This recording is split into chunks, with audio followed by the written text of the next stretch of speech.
Frédéric, donc on revient ce matin sur la disparition de Richard Anthony. On a essayé de lui rendre hommage dans l'émission. Oui, on a mis quelques musiques. Donc c'est évidemment la mort de Richard Anthony qu'on retrouve surtout dans le Parisien aujourd'hui en France et Libération, un des rois du yéyé, la variété des années 60 avec des twists, des tubes américains.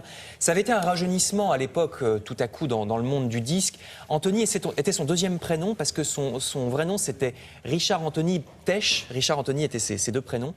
Né en Égypte d'un père syrien et d'une mère britannique, née elle-même en Irak, le fameux melting pot de l'Égypte de l'époque, d'où venait aussi Dalida ou Claude François, vous vous rappelez. Donc, oui. Dans les années 60, il était une superstar à l'égal de Johnny, il a vendu 6 millions de disques. Comme sa mère était anglaise, Richard Anthony connaissait bien les succès anglo-saxons, c'est lui qui a commencé à les importer en France, et J'entends siffler le train, Fiche le camp de Jack, À présent tu peux t'en aller, tout ça c'est des chansons anglaises ou américaines à l'époque, donc adaptées en français, et j'en passe. Richard Anthony au début était vendeur en frigo parce que la musique ne payait pas assez, il s'est rattrapé après, hein. C'est un des premiers qui a eu un avion privé, donc il nous a quittés hier à 77 ans. Autre vedette de la chanson, elle on l'a perdue il y a plus longtemps, elle est dans la croix parce qu'une expo lui est consacrée, il s'agit d'Edith Piaf, qui aurait eu, elle, 100 ans. Elle pourrait être encore vivante, Edith Piaf, parce qu'elle est née en 1915, le 18 décembre, on va la voir dans la croix. Elle est morte jeune, à 47 ans seulement. L'exposition essaye de la présenter au plus près de la vérité, ce qui n'est pas facile parce qu'Edith Piaf construisait sa légende. On a longtemps dit qu'elle était née sur le trottoir rue de Belleville à Paris, alors que pas du tout. Il y a même une plaque sur l'immeuble, hein, mais c'est pas vrai. Elle est née à la maternité comme tout le monde, du 20e, mais c'est pas très loin.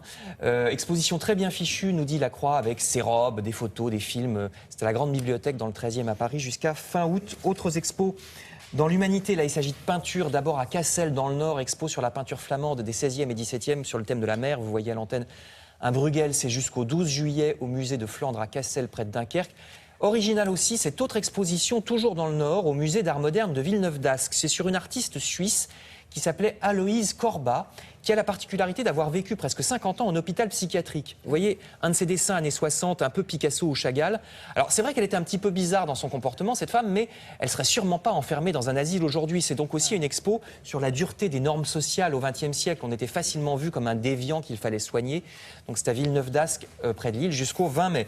Enfin, je termine justement à propos de liberté. Vous lirez dans Libération un article contre un point de la future loi sur le racisme. Aujourd'hui, si vous faites un délire raciste dans un journal ou un site web, vous êtes jugé, bien sûr, et c'est normal, mais ça passe par le droit de la presse, les tribunaux spécialisés dans la presse. Demain, ça devrait passer dans les procès ordinaires. Le gouvernement pense que ça ira plus vite et que les juges seront plus sévères. Mais certains pensent au contraire que ça va devenir un peu n'importe quoi. Imaginez l'affaire des caricatures de Charlie Hebdo qui serait jugée demain entre un cambriolage et une escroquerie à l'assurance. Donc la future loi est surtout, dit cet article, un effet d'annonce pour avoir l'air de faire quelque chose, alors que la loi sur la presse actuelle de 1881, la fameuse loi sur la liberté d'expression, est très adaptée, estime Libération. Très bien, on verra tout ça dans Libération. Merci beaucoup Frédéric. Nous allons retrouver Julia qui nous emmène donc sur le web. Il s'agit de la semaine internationale contre le harcèlement de rue, c'est bien ça?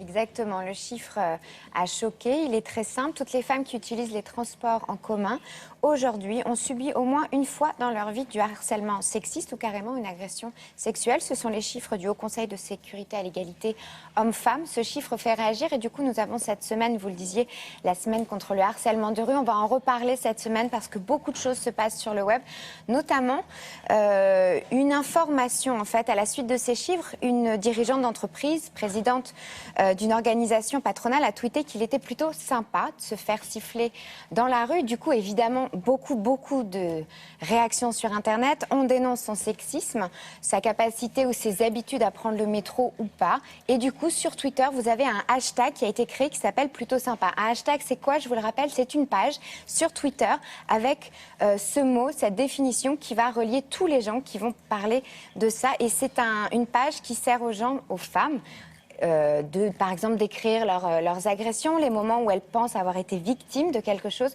avec plus ou moins d'ironie. C'est une façon de dénoncer un petit peu tout ce qui se passe quotidiennement dans la rue et on en entend peu parler malheureusement. On en reparlera tout le long de la semaine. D'accord, et puis on pourra voir le résultat. Exactement. Merci beaucoup Julia. Un petit peu de publicité, on se retrouve tout de suite pour continuer ce bloc-notes.